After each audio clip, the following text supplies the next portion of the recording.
मी अशोक पवार बोलतोय.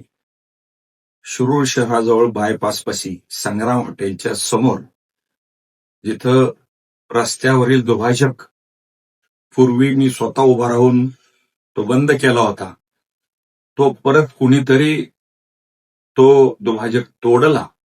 त्यामुळे एक दुर्दैवी घटना परत एकदा तिथं घडली. मागच्याही काही महिन्यापूर्वी तिथं असेच काही बळी गेले. परवाही हीच गोष्ट आज त्या ठिकाणी केवळ दुभाजक तोडल्यामुळं मोठा ऍक्सिडेंट झाला.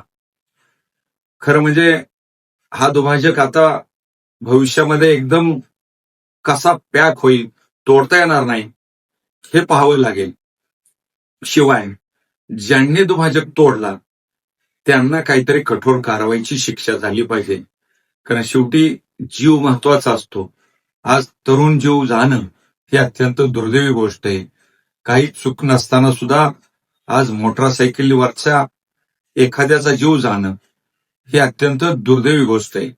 म्हणून माझी विनंती पुणे जिल्ह्याच्या एसपी साहेबांना राहील की हा दुभाजक कुणी तोडला ते शोधलं पाहिजे आणि त्याच्यावरती कारवाई झाली पाहिजे.